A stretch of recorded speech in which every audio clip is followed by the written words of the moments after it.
তুমি তো প্রত্যেকদিন নতুন কথা বলো, আজকে কোনো নতুন কথা আছে নাকি? বলি হ্যাঁ গো চাচা যান, আমি এখনই আল্লাহর সঙ্গে দিদার করে আরশ থেকে ফিরে এলাম সোনার মদিনায়।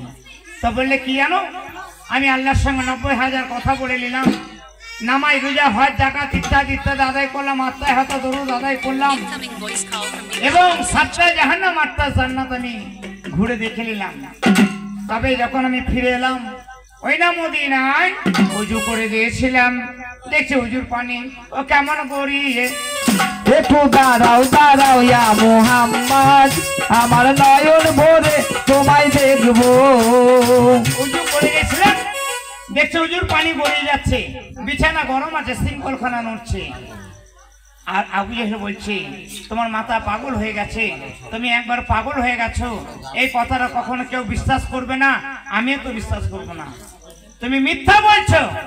আমার দয়ার নবী বললেন না গো চাচা যান, আমি সত্যবাদী নবী, কেন মিথ্যা বলে আমার কি লাভ হবে?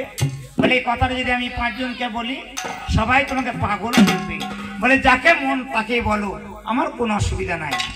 তাই সেই তারিখে আবু জেহেল কি করলেন, হযরতে আবু বকরের কাছে হইনা চলে যায়। আবু বকরের কাছে নবী, ওই আমার আবু বকরের কাছে দেখো আবু জেহেল চলে। একটু দাঁড়াও দাঁড়াও ইয়া মুহাম্মদ, আমার নয়ন ভরে তোমায় দেখবো। ধীরে ধীরে আবু জেহেল আয়া রে আবু বকরের কাছে যায়। একটু দাঁড়াও দাঁড়াও ইয়া মুহাম্মদ, আমার নয়ন ভরে তোমায় দেখবো। এ আবু বকর বলুন। তুমি যে বলো মোহাম্মদ সত্যবাদী, এমন একটা কথা বলবো শুনলে তুমি হাসি পাবে। বলে কি এমন কথা বলেছে মোহাম্মদ? আমি মোহাম্মদের কাছ থেকে ফিরে এলাম, বলে আমি এখানে আরো আল্লাহর সঙ্গে দিদার করেছিলাম, 90,000 আল্লাহর সঙ্গে কথা বলে নিলাম, নামাজ রোজা হজ যাকাত ইত্যাদি আদায় করলাম, আত্মায় হাত দরুদটা আদায় করলাম, 7টা জাহান্নাম 8টা জান্নাত দেখলাম। এসে দেখছে কি উজু করে গেছিলেন, উজুর পানি এখনো গড়িয়ে যাচ্ছে, শৃঙ্খলখানা নড়ছে, বিছানা গরম আছে। এই আবু বকর বলো বলো এটা সত্য না মিথ্যা? আমার আবু বকর বলেছিলেন মুহাম্মদ যদি এই কথা বলে থাকে সত্য সত্য সত্য, কখনো মিথ্যা হতে পারে না। আবু জেহেল মুখটা ছোট হয়ে যায়। ওরে ধীরে ধীরে আবু বকর আয়া রে নবীর কাছে হাজির হয়। একটু দাঁড়াও দাঁড়াও ইয়া মুহাম্মদ, আমার নয়ন ভরে তোমায় দেখবো।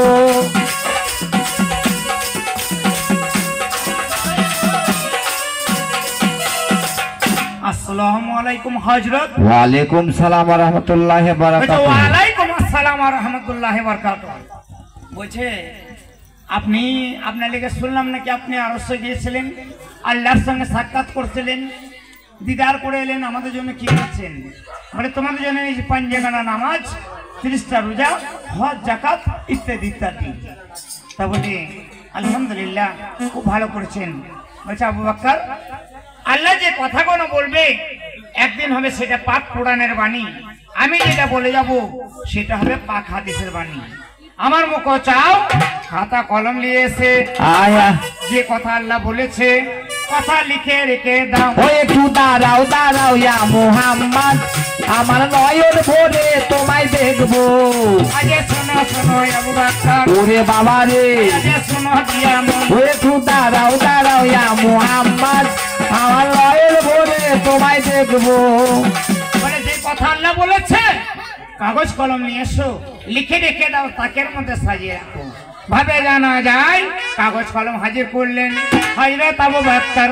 ও একটু দাঁড়াও দাঁড়াও ইয়া মুহাম্মদ, আমার নয়ন ভরে তোমায় দেখবো। দেখো দেখো হয়ে গেল ও ইয়া রে আল্লাহ যে কথা ও কয়। একটু দাঁড়াও দাঁড়াও ইয়া মুহাম্মদ, আমার নয়ন ভরে তোমায় দেখবো। আল্লাহ নবী বললেন, আবু বকর লিখে তাকের মধ্যে সাজিয়ে দিলেন।